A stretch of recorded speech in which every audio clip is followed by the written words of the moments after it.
Hello and welcome to this week's podcast about abortion. I'm joined once again by my dear friend and colleague, Christian Hacking. Welcome, Christian. Pleasure to be here, Dave. Thanks for coming all the way up. And I'm all the way up from London. But pleasure to see my title has escalated from friend this morning to good friend and now to dear friend. Well, when we've been through what we've been through today, it is only appropriate. It's only appropriate to become a dear friend. That's right. Well, thanks for joining us once again. We are speaking today about the landscape, the UK landscape surrounding abortion. And really we're going to ask the question, how did we get here? Particularly in terms of legislation. But before we jump in there, we need to touch base on our sponsorship status, don't we? Yes, we do. We do. This came up in our first two podcasts where we floated the idea of being sponsored with links, seeing as all of the information we share on this podcast is evidenced by links. By links, yeah. And so not only because we use links, I don't mean personally, I don't use links personally, haven't since I was a teenager. Links Africa Dry. Well, I actually saw Links Africa Dry have released a air freshener, and I thought about getting it for you. Thank you. Seeing as I spent quite a lot of my teenage years in your armpit in one wrestling position or another, and therefore became quite acquainted with your Links Africa. You experienced face. The need. The need. Experienced the jungle. Yes. Yeah. Welcome to the jungle. Right. Well, I say it's not that we. It's not because we use links in that sense that we felt that it was appropriate, but more we do want to link everything we're saying with appropriate evidence. But more to the point, talking about a hot topic, we are making society sweat. We are, and we thought in that vein, links might be interested, and so I wrote to them. I wrote to links saying we felt it might be appropriate that as a hot topic or a controversial issue. We are making society sweat by tackling it head on. And I asked them if they'd be interested in sponsoring us. Now, they wrote back to me, Karen from the Unilever community, that's the group of which Links is a part. And they explained how they're supporting various good causes and charities. They didn't feel able to support ours, but they did say, please accept our best wishes for the podcast. We hope it is a great success. Very good. Could have been a lot worse. Yes. It could have been worse. It was a warm response, but not a response that has led to sweat for deodorant or sponsorship. No, so they've missed a trick there because they could have increased their market by helping to make society sweat more. Yes, but they didn't. But this raises the question: who's next? Who's next? Shaw or Dove? Yeah. I've always thought that Shaw is the sort of the accountant's sort of go-to deodorant. It's sort of steady, dependable, not so flashy, but... Well, you say this, right? But I was reminded of a 1990s or early 2000s ad campaign with Bear Grylls advertising Shaw as part of his kind of Everest climb. Well, I never thought of Shaw as quite so adventurous. Well, exactly, and I figured we could actually go for a double endorsement here, which is we could have Bear Grylls endorsing Shaw and the About Abortion podcast. Mm-hmm. And as a brother in Christ, and as head of the Scouts movement, founded by Baden Powell, an old Carthusian, I might add, I think we've got a number of avenues that we can exploit for the justice of society. Well, watch this space. We're gonna watch this armpit. Yes, we're gonna try and get some sponsorship, and God willing, one day they're gonna be flocking, aren't they? One day we are going to be turning down sponsorship deals. That's right. But it's one of those things we do believe and we do pray and we're hoping for this, that when the tide turns, we'll look back on this issue as we look back now on the slave trade and we'll be writing back to Unilever saying we wish you well with your global pharmaceutical endeavours, but we are unwilling to partner with you at this time because we've just got too many sponsors. That's right. But we do believe that change can happen. It's going to happen. Amen. Well, we're talking today about how we got to where we are today. And next week, as in just before just now, when we recorded next week. These podcasts are becoming fast like Interstellar. Yeah. It's really hard to keep on top of now. Yeah. So what we're going to speak about next week is more how culture has affected the law. So we're looking at the sexual revolution and how that sort of demanded, as it were, provision of abortion. But today we're looking at really the sort of the flip side of that, how law affects culture, because law does affect culture, doesn't it? Absolutely. Talk us through that, because some people say, well, it's you know. Yeah. So yeah, I mean, the common argument is, you know, if you legalize it, it's just going to continue anyway in a less safe way. Yeah. What's so silly, fun, interesting about that argument is we have just lived through the COVID era. And the COVID era proved, like no era that I've ever lived through, just the potency of law. Because, I mean, I was just thinking about this in the break just now. This amazing guy who comes to do our gas meter once a year, you know, he came in and did our gas meter. He said, "Oh, it's been a hard year, mate." I said, "Why has it been a hard year?" He goes, "Oh, I've wanted to hug my grandchildren all year, but because the law says I can't, I haven't." Wow.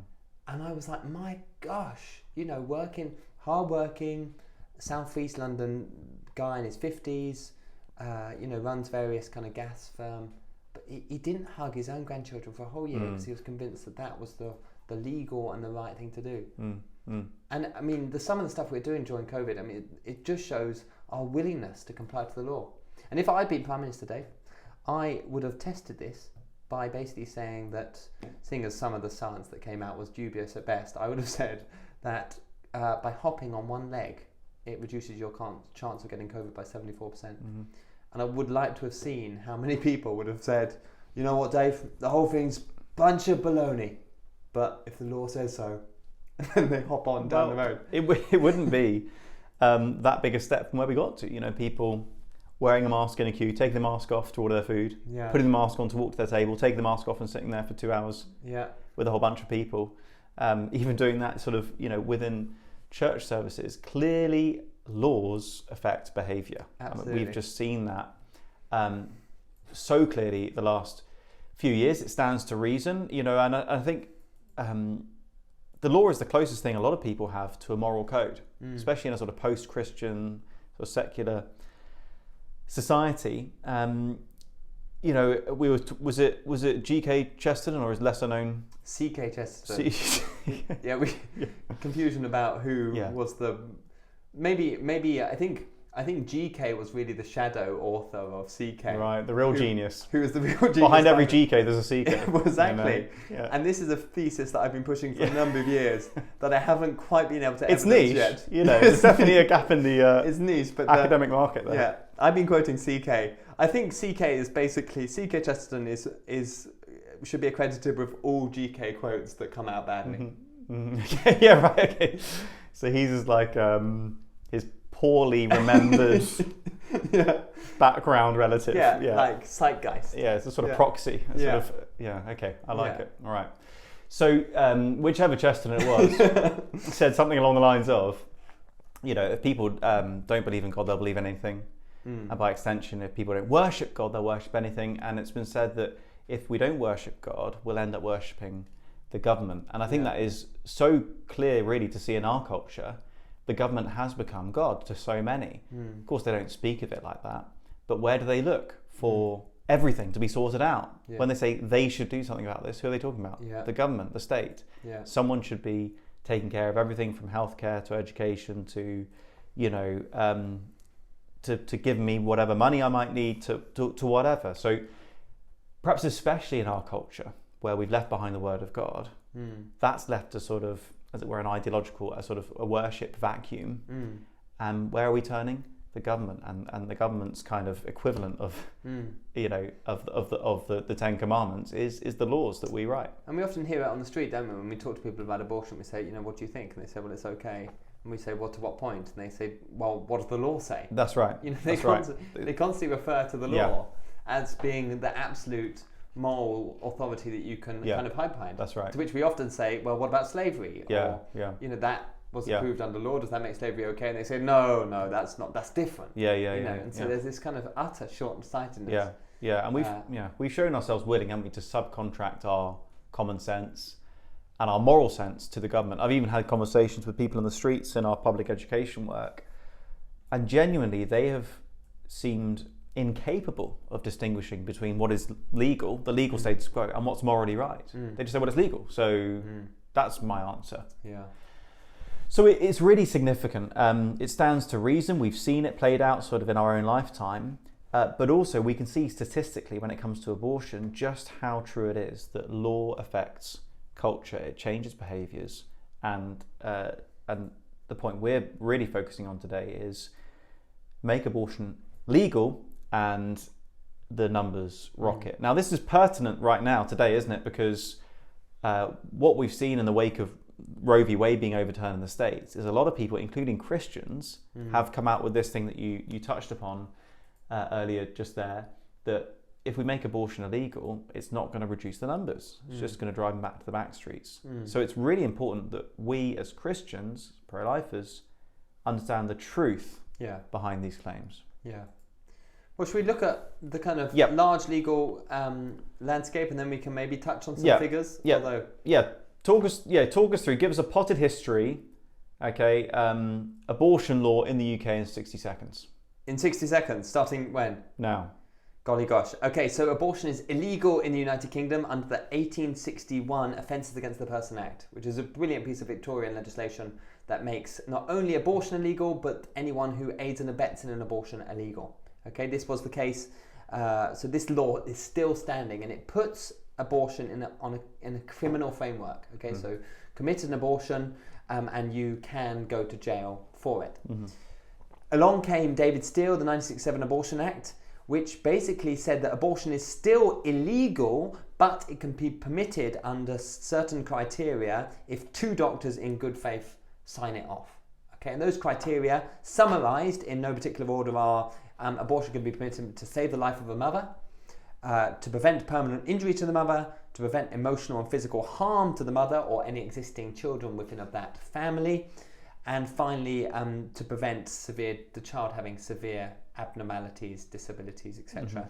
But we can go into that because obviously very non-severe abnormalities like Down syndrome or cleft lip and palate abortion have now been wrapped up in that definition. Okay, so this was a private member's bill from David Steele, who was in his 30s at the time, and he managed to, most private members' bills, for anyone who knows a bit about politics, they don't go anywhere.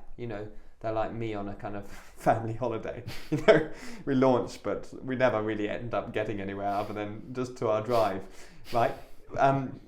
But this actually launched. It launched and it went fast, and it went through the Commons and the Lords and got approval. And the vehicle that it rode in was not our Vauxhall Sophia, but actually this vehicle of pseudo compassion, guilt. Extreme cases, and so it was very much laid up, not in the framing that we see it now, sexual reproductive rights, my body, my choice rhetoric, but very much, what about rape? What about incest? What about fatal? They wouldn't have called it fatal fetal abnormality, but when a baby has got no chance of survival, what about people in economically dire situations? Why don't we commit compassionate grounds for abortion in these extreme cases where really the mental strain is so great that to not do so would be inflicting harm upon women in those circumstances, or so the argument goes. And it won the day. And gullible, emotionally manipulated Christians gave their approval to it. And really, it was a foot in the door. But that ogre that this bill ended up being expanded hugely, and what started with a foot in the door became a shoulder, then the full body, and then abortion was very much in the building. And what you see from the abortion figures, very broad brushstrokes, is it just grew exponentially. As soon as it was given approval, royal assent, the figures just started to kind of snowball, quadrupling, octupling, until we've got to our current state of 214,000 abortions per year in the United Kingdom, 98% of them underground seas, which isn't just to prevent, it's basically all under preventing emotional harm to the mother. And this is our current status. There's a few other bits in that journey, but that's the broad Brilliant. Thank you. Outlaying. It wasn't 60 seconds. That was probably the longest 60 seconds of my life, but it was still a very quick potted history. So Okay. Thank you for that. No worries. Now we'll revisit the whole numbers issue because I really want to drill that point today, or drive that point is probably better. I could drill down and then drive. You can drill down to deal with the potholes. Yeah. Okay. All right. Drive over. Although I would be, in terms of the numbers, some people listening may struggle with some of the minutiae of the numbers. Yeah. Okay. Well, we'll try and keep it comprehensible, but we'll come back to that because the point I really do want to drive here is laws matter. Yes. Laws really change behaviours, and when we talk about behaviours here, we're talking about the killing of babies. So it's really important that Christians, pro-lifers, understand just how significant laws are, not be dismissive. We're being trained by the other side. And it's a very clever ploy because they know we're pro-life, they know we don't want abortions. So how do you convince people who don't want abortions to back a law that allows abortions? Well, you convince them the law makes no difference. It's just all the same. In fact, it just makes abortion safer. Pulls on the emotional heartstrings, as you say. So it's so important that we wake up to this great lie, and looking at the numbers in detail will help us to do that. But just before we do that, I want to just pick up on one word you used there. You talked about pseudo-compassion. Now, it seems to me fairly standard amongst particularly conservative evangelicals in the UK. More or less anything I've read or listened to about the 1967 Act has written by Christians. Generally, it's sort of taken a very understanding view of the 67 Act. Say, look, they were just trying to help. Just trying to get abortions off the back streets, and it really was sincerely intended. So let's just think about this idea of pseudo-compassion. So, in what sense was it false compassion or mistaken compassion? Well, in order to understand this, you've kind of got to go back, right? Because the legal change is often it's the door on the. It's the opening up of a movement that often dates far further back. So the Abortion Law Reform Association was founded in 1935. Okay, so we're talking 30 years before they got this change of law. So there were these driving forces pushing, lobbying, cajoling Parliament for kind of 3 decades in the lead up to this act, and they were getting a bit like a kind of army preparing itself on the border. They were waiting for that moment when it would change, and then they just drove straight on in. And really they focused on all the extreme cases, the one-off stories. They don't focus on the boring reality of the larger numbers, the normalized, normal experience. They focus on just the extreme cases of, rape, incest, fatal abnormality. And of course our hearts go out to these situations, and they either endear us to change the law in the extremes, or they neutralize us to not act if the law's changing. And I think that's what they did highly effectively. The abortion industry got highly integrated with Parliament and have remained so.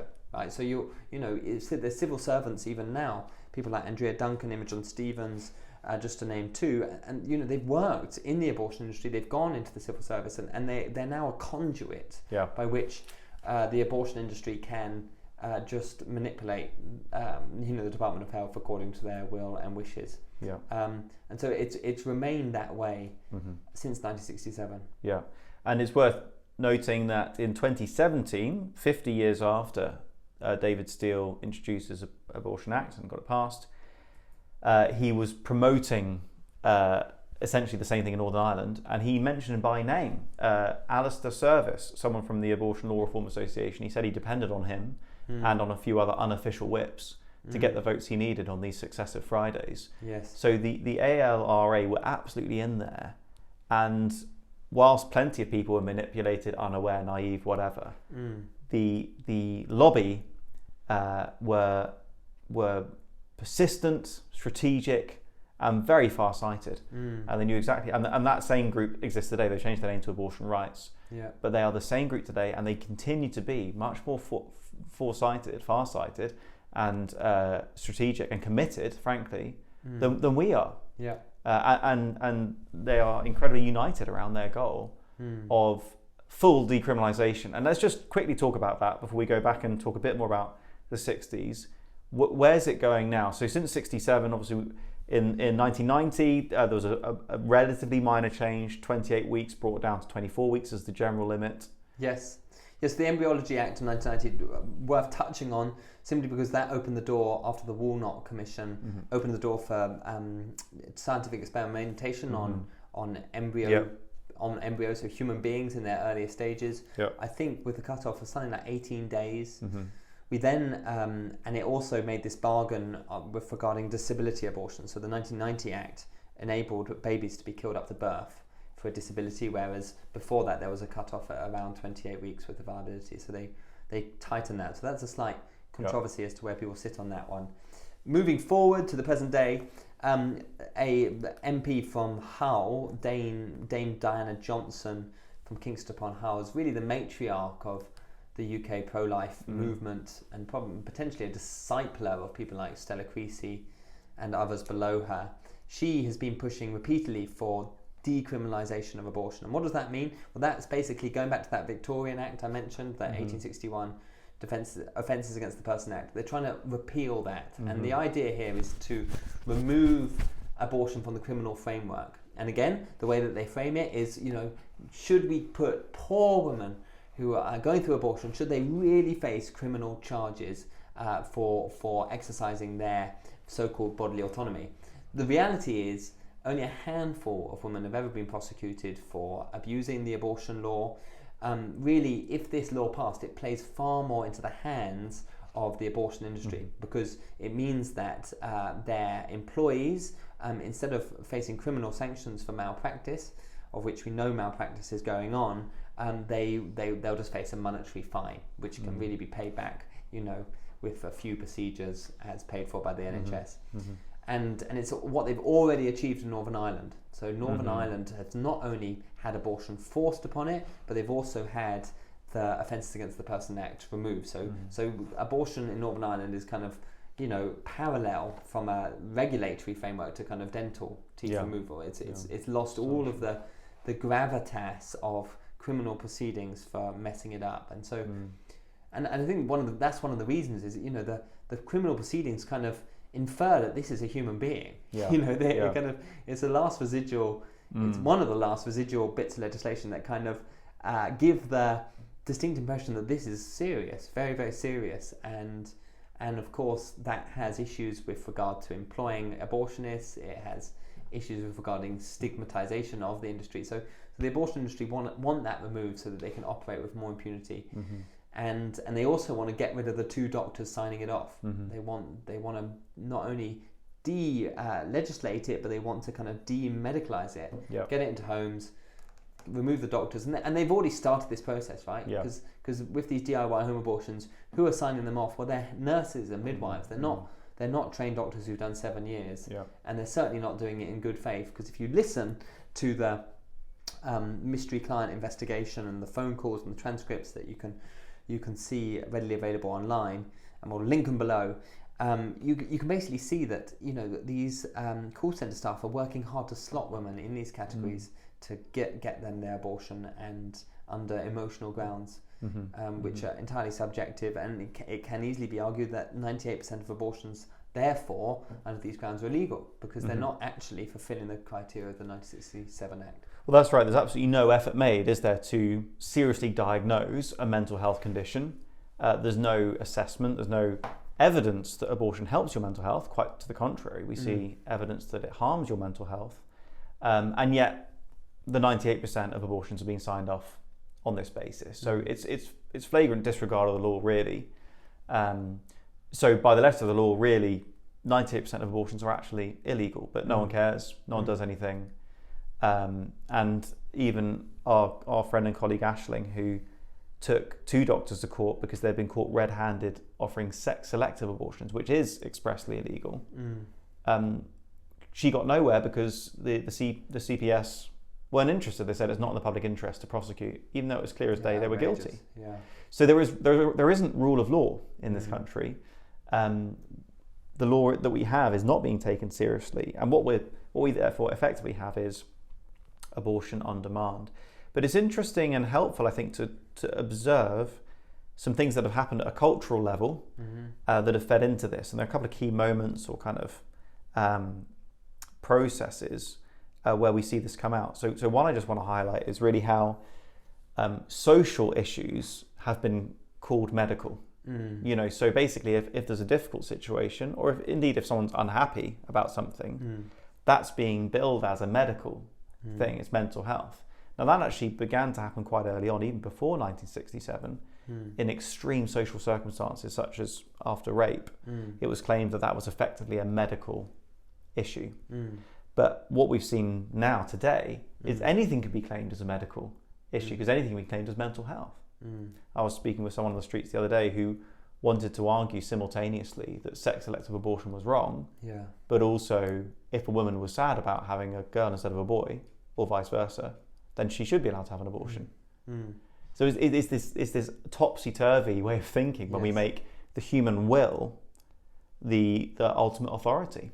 We've got 56 million little gods, or however many we've got in our country, each with their own moral framework, seeking to be sovereign. So that's one trend we need to be aware of.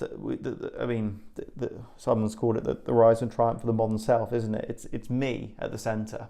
I decide actually ultimately what's right and wrong, even to the point of the death of an innocent person. But another thing we've seen wrapped around this, as you mentioned, the Warnock report, which took in a whole bunch of different views and was expressly pluralistic. It described itself as philosophically pluralist. So all these people came with different values. So they said, but we all agreed not to base our conclusions on sentiments, but on arguments and on evidence. And again, we Christians have been very naive, and we've been taken in by this worldview, which suggests, okay, there are lots of views out there, but let's make a decision that's based on the science, on the evidence. But of course it's not. It's a moral decision. But we've adopted this pluralist relativism where we say, well, you know, I've got my private beliefs, I'll keep them in the corner, and I'll let the medical profession decide because this is a medical issue.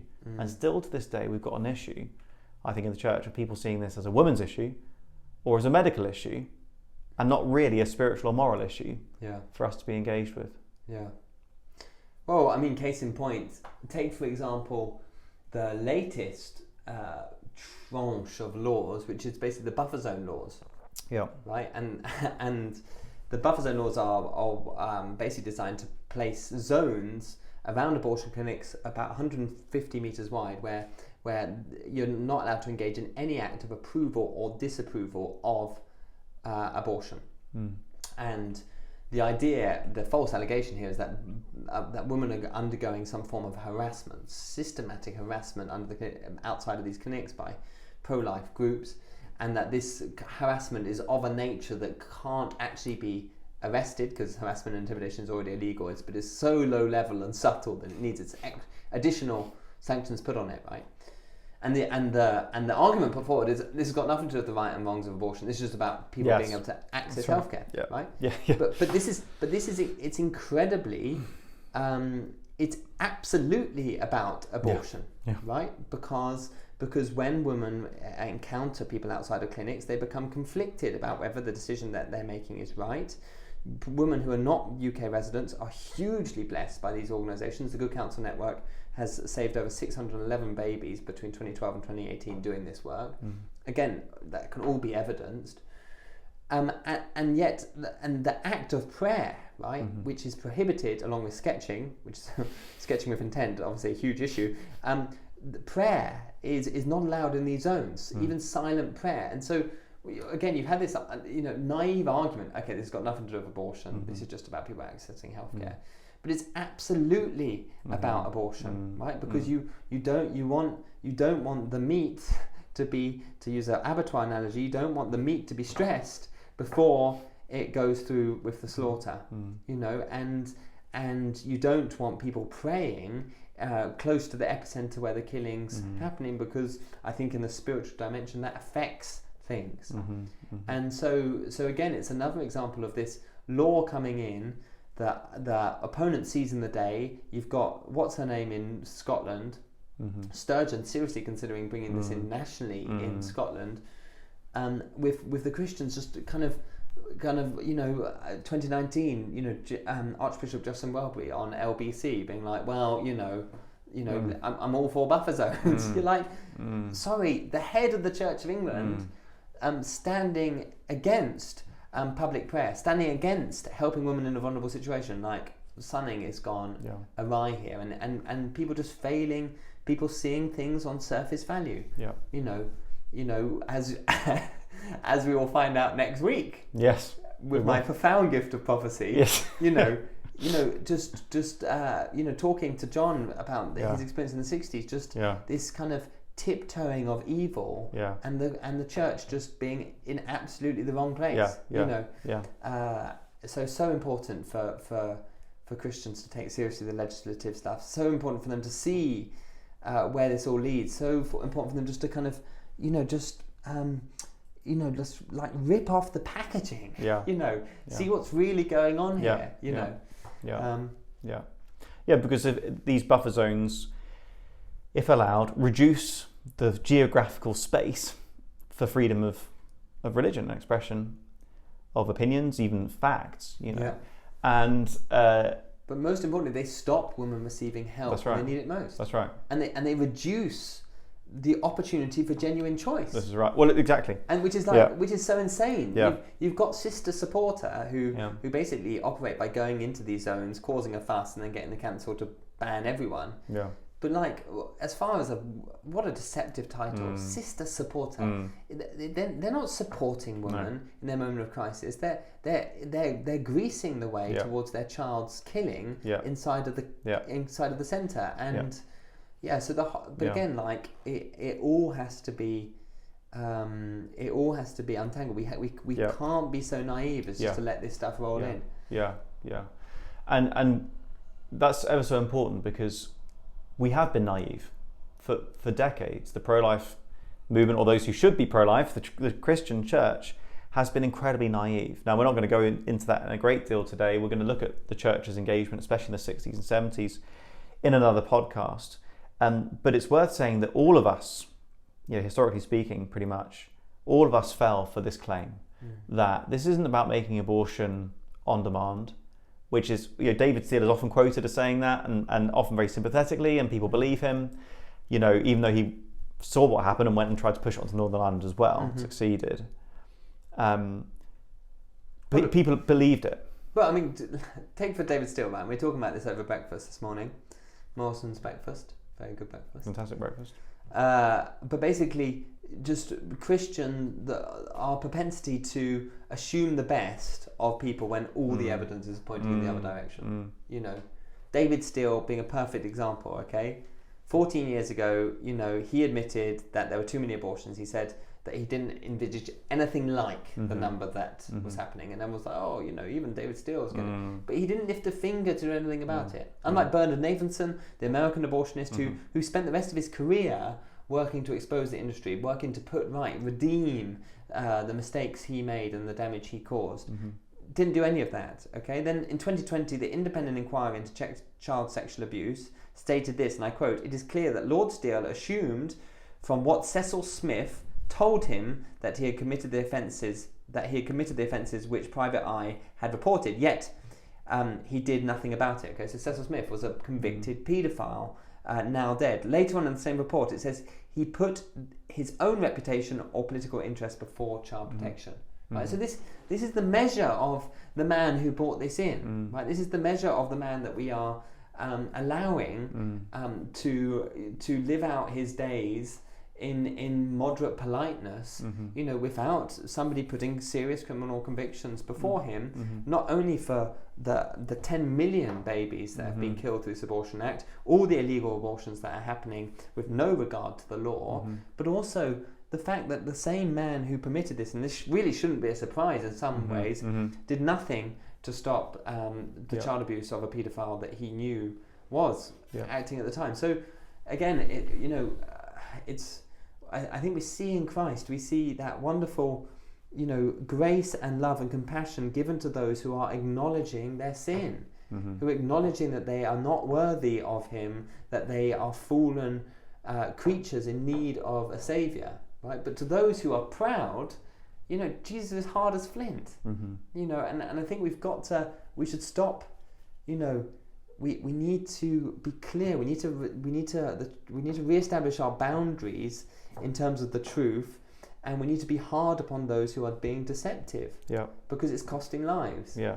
And we need to if people need to go behind bars, we put them behind bars, and then we minister to truth and grace to them. We continue visiting them, but once they're in a safe place for the children, and it's just, we've just got it all jumbled, all mixed up. It's like the dessert before the main. It's like and surfing on this lie that somehow law doesn't matter. That's not where the fight's at. Yeah, the victims have to come first, and we say that with other injustices without hesitation. And even the church is saying that so much with regard to current child abuse. Yeah, and spiritual abuse. Yet, when the abortion issue, we're still like miles behind. That's right.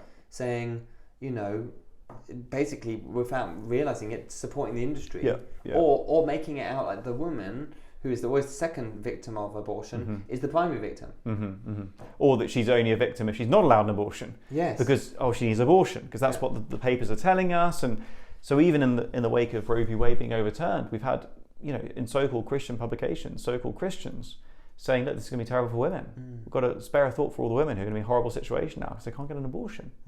We've just been the wool's been pulled over our eyes so much. And, it's a confusion of what it means to love. We think that being compassionate means agreeing with people and massaging their ego, not confronting, not speaking truth. And we've been far more interested in being fair, and I would say overly fair, if that makes sense, to the perpetrators of this injustice than we are about being fair to the babies who, under God, have a right to life. He has given them life. They're made in his image. And no human being has the right to take that life from them. And yet we're more concerned about being fair and thinking the best and being generous and broad-minded towards those who are taking their lives or creating laws to take their lives than we are to put those babies first. And the abortion industry is global, it's coordinated. We see exactly the same propaganda coming out in different countries.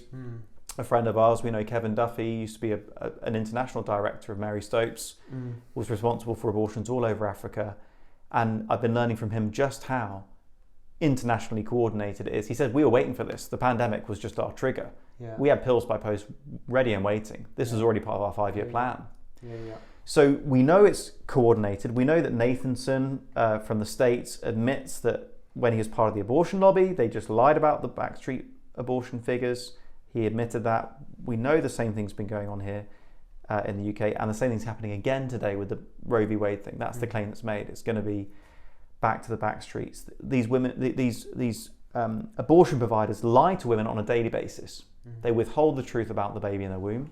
They withhold the truth about abortion. They deny the link between abortion and infertility and breast cancer and all sorts of things. And we're going to put those links underneath this video. The evidence for mental health, physical health damage to women is mounting, and that has been known for decades, but it's obfuscated by the abortion industry. These are known liars. So why do we give them such a free pass whenever they say, look, we're just trying to help? Don't assume the best if the evidence is pointing the other way. It's actually irresponsible to assume the best when we're talking about child abuse. You don't assume the best. You investigate, you take action. Right, before we finish, we need to just look at these numbers. So the claim was made in the 60s, and as you say, the tenor of the debate in Parliament wasn't, my body, my choice. It wasn't about, opening the gates for abortion on demand, or that's what happened. But it was very much, look, we've got these specific extreme case tragedies going on. We've got backstreet abortions.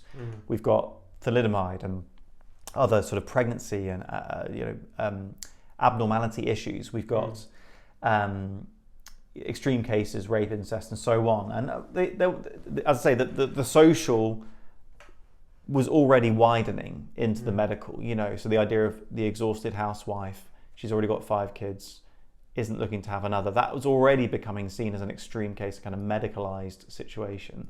So put it in perspective from us. What were the numbers doing before legalization, right, and what were they doing afterwards? Okay, so Before legalization, there were still some legal abortions because there was a little case, Rex v. Bourne, which allowed abortion in very extreme situations. So there actually were about 20,000 legal abortions every year. That was known and documented. The debate is over how many illegal abortions there were. Now, as we're seeing today in America and here around the world, so back then, the claims were there were huge numbers of backstreet abortions. And this was, these were estimates, these were fabricated, as Nathanson admitted in America. But here as well, there was no firm evidence, it was just estimates. Now, of course, the higher the estimate, the greater the argument, well, we need to bring this into the clinics. And that's how naive pro-lifers are persuaded.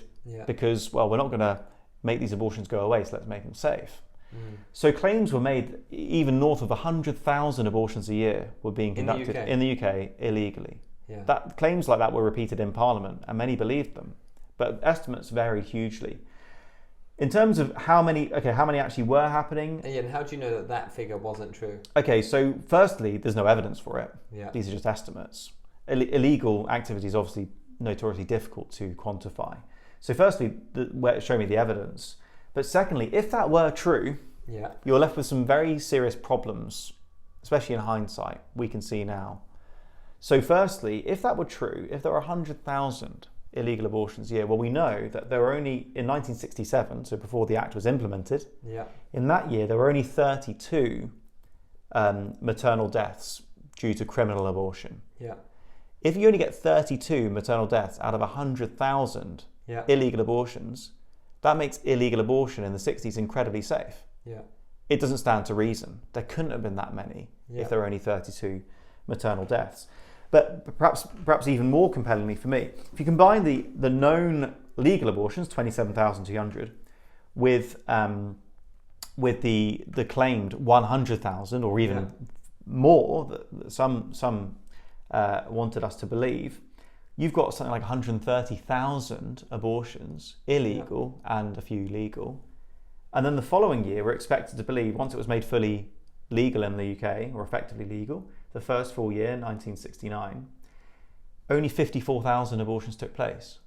So we're meant to believe that making it legal, therefore safer for the woman and free, reduced the overall number of abortions to less than half of what was before. It doesn't make sense at all. It would stand to reason you get the same number of abortions at least, because you get all those illegal ones coming in. It should be 120,000 plus. It should have been, if that was what was already happening. In fact, we see only 50,000. So to me, the report by the Royal College of Obs and Gynae in 1966, which concluded there were 14,600 illegal abortions, seems to me about right. That seems to make sense of the 32 maternal deaths. And combine that with 27,000 legal abortions prior to the 67 Act, you've got about 40,000. A year later, when it's legalised, 54,000, the official stats. That seems to me pretty reasonable, because you're going to see that number go up once it's made legal, because that's what happened year on year thereafter. So in conclusion, there's basically a direct correlation between something being legal and it increasing, and something being illegal and it decreasing. A quantifiable correlation. So 54,000 in the first complete year after 67. We saw that multiply up to 169,000 in 1974. So within just a few years, that trebled. And where can people get these stats? These are the official government stats. You can see them, the national government statistics. On the website. You can go to cbruk.org. We've got all the stats there. These are not controversial stats. The illegal abortions are controversial. No one can be sure. But what's so interesting about this is my gran had an illegal abortion in the 50s, and she had it on Harley Street. Which is in a clinic, effectively. Under clinical conditions, in a private clinic on Harley Street. So again, like, the picture that is always presented is, from these kind of Polish films of kind of flickering lights and paint peeling off the walls and some seedy weirdo, who can't speak English performing your abortion. Again, it is a false picture because actually, the even abortions before legalization were not necessarily being conducted under kind of unhygienic and dangerous. The contrast is massively exaggerated, isn't it? It's like illegal means coat hanger, and legal means safe and clinical, and of course the reality is today we've got so-called legal pills by post, DIY abortions. We've got hundreds of women ending up in hospital every single month because of these legal abortions, these pills by post. So it's just a lie. There's no such thing as a safe abortion. Certainly not for the baby, it's never safe. But even for the mother, because it simply is not healthcare. So 169,000 abortions by the mid-70s, and now we're cruising at more than 210,000 every year. And that's all because of the law. The law makes all the difference. So what's our kind of take-home point here? It's ever so important for Christians, for pro-lifers, to understand the law really does matter. The law matters. The law makes far more difference. If you were to put down the abortion figures today down to one thing, it would be the law. Without the law, it never would have reached this. Now, of course, the law doesn't appear in a vacuum, and we're going to be looking more at that next week, the sexual revolution and how these forces demanded a change in the law. And there is the satanic agenda, and there's the great push beneath all these kind of surface level political goings on. But the law is incredibly important. And the bottom line is this: if we take seriously what Scripture says about loving our neighbour, and if we take seriously the plain as day fact that laws change the way our neighbours get treated, then we as Christians ought to be doing all that we can to support, encourage, and bring about righteous laws that will protect life made in God's image, rather than naively stepping aside or even supporting laws that are going to encourage and facilitate, enable the destruction of human life. My takeaway, if you're interested. I'm very interested. Thanks for asking. I like how you asked me before you share what it is. Well, yeah. Well, no, but I find it so interesting. 1935 was when this abortion lobby group was set up and began its work, and they had everything in place. So as soon as the law changed, it came on in. It's a bit like the legalization of drugs. The marijuana industry is waiting in the seams to burst onto the scene. And I think the converse is true, right? We need to cast a better vision. Yeah. We need to have a better framework, and it needs to be lined up so that when the law changes, we've got a better hope and a better future for our children. So that we don't just need to get the ogre out the blooming front room, but we also need to have a better vision for society, a better vision for our children, and a better vision for mums and for marriage and for sex and the whole lot. To come in with an abolition piece of legislation. Absolutely, and we've got to be as foresighted and farsighted as they've been, and as persistent and dedicated, because really they put us to shame. So, we're going to be talking more about that next week, the agenda that underpinned all this, and we've got to shine the light in this great darkness and not be deceived. Amen. Thank you, Christian. Been an honour and a privilege. Let's do it again.